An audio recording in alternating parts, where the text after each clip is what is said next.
আমাদেরকে এটা দীর্ঘ ঐতিহ্যের একটা বিষয় যে এই লাঙ্গল বন্ধে আমাদের পুণ্য স্নান উৎসবটা হয়।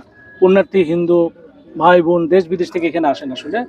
তো প্রতি বছরই আমরা এই প্রিপারেশনগুলো নিই। এবারে নতুন করে আপনারা জানেন যে কিছু ঘাট তৈরি হয়েছে, মোট 24টা ঘাটে এবারে পুণ্য স্নানটা হবে। তো আমাদের তরফ থেকে প্রিপারেশনের অনেকগুলো বিষয় ছিল, বিশেষ করে আমাদের এই ঘাটগুলো প্রস্তুত করা, পানি নাব্যতার বিষয়গুলো ঠিক রাখা, খাবার পানি, তারপরে আমাদের পয় নিষ্কাশনের যে ব্যবস্থাপনাগুলো, আমাদের টয়লেট, আমাদের পার্কিং থেকে শুরু করে সবকিছু বিষয় এখানে প্রিপারেশন ছিল। আমরা একাধিক মিটিং করেছি, প্রস্তুতিমূলক সভা, এবং এর মাধ্যমে প্রত্যেকটা ডিপার্টমেন্টে কাজ করেছে, আপনারা দেখতে পাচ্ছেন। এর মধ্যে অন্যতম ছিল আমাদের বিদ্যুৎ বিভাগ থেকে তার বিদ্যুতের কাজগুলো করে ফেলেছে, এবং আমাদের জনস্বাস্থ্য, সিটি কর্পোরেশন এবং আমাদের জেলা জেলা পরিষদ আছে, তারা সেখান থেকে যে খাবার পানির যে বিষয়গুলি সেগুলো করা হয়েছে, এবং টয়লেটগুলো তৈরি হয়ে যাচ্ছে। বাকি যে টয়লেটগুলো আছে সেগুলো সন্ধ্যার মধ্যে অবশ্যই তৈরি হয়ে যাবে। আপনারা দেখতে পাচ্ছেন যে প্রতিটা ঘাটেই আমাদের এই বিআইডব্লিউটিএ এখানে সীমানা চিহ্নিত করে দেওয়া যে এর বেশি দূরত্বে আসলে নামা ঠিক হবে না, এবং সেগুলো পানি নাব্যতার জন্য যেখানে এক্সকেভেট করা দরকার সেখানে এক্সকেভেট করেছে, যেখানে একটু নাব্যতা আবার হয়তো একটু কমানো দরকার সেখানে বালির বস্তা ফেলিয়ে তারা এটা করেছে। এবং একই সাথে আপনারা দেখতে পাচ্ছেন যে আমাদের বেশ কিছু চেঞ্জিং রুমও তৈরি করা হয়েছে। সার্বিকভাবে আমাদের এটা প্রস্তুত। এর বাইরে যেটা হয়েছে, আমাদের এখানে প্রায় 60টির উপরে সেবা কেন্দ্র আছে। প্রত্যেকটা জন্য আমরা সরকারি যে জিআরের চাল যেটা বরাদ্দ দেওয়া দরকার সেটা আমরা দিয়েছি। এবং সার্বিকভাবে যে আমাদের যে প্রিপারেশনগুলো আছে, আমাদের আপনারা জানেন যে এখন একটা ঈদের সিজন, এখানে হাইওয়েতে একটা চাপ থাকার সম্ভাবনা আছে। সেই অনুযায়ী আমরা ট্রাফিক পুলিশকে নিয়ে আসলে এই মেনটেনগুলো করেছি, যে কিভাবে আমরা ট্রাফিক মুভমেন্টগুলো মেনটেন করলে সেটা আমাদের জ্যাম লাগবে না, এই বিষয়গুলো নিয়ে আমরা কাজ করেছি এবং করছি।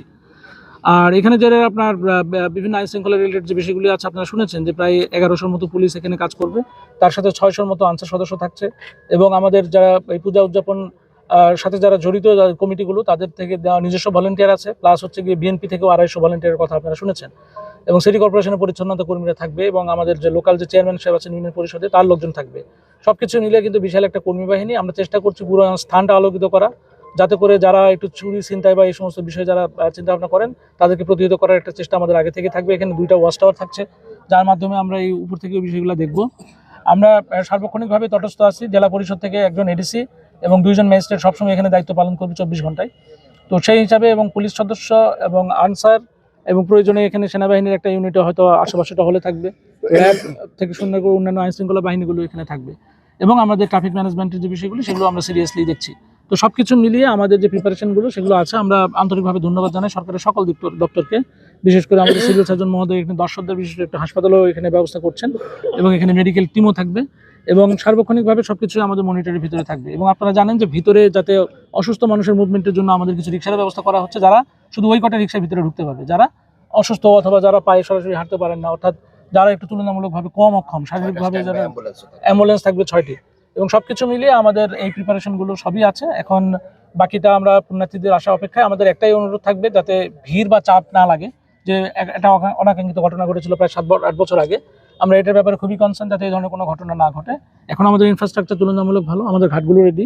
আমরা যারা ভলেন্টিয়ার আছি প্লাস আইন শৃঙ্খলা বাহিনী নিয়োজিত যারা আছেন, ভিড় বা জটলাগুলো যদি আমরা একটু শুধু সরিয়ে দিতে পারি, তাহলে ইনশাল্লাহ আমাদের কোনো ক্যাজুয়ালিটি চিন্তা আমরা করছি না। তো সার্বিকভাবে আমরা প্রস্তুতি আছি। আমরা আশা করি আপনাদের সকলের সহযোগিতায় আজকে আমাদের জেলা পরিষদের প্রশাসক মহোদয় এবং সিটি কর্পোরেশনের প্রশাসক মহোদয়, বিএনপির মহানগর বিএনপি আমাদের সদস্য সচিব টিপু সাহেব সহ বিএনপির অন্যান্য নেতৃবৃন্দ এখানে এসেছেন। এটা আপনারা বুঝতেই পারছেন যে আমরা সবাই একজোট হয়ে কাজগুলো করছি।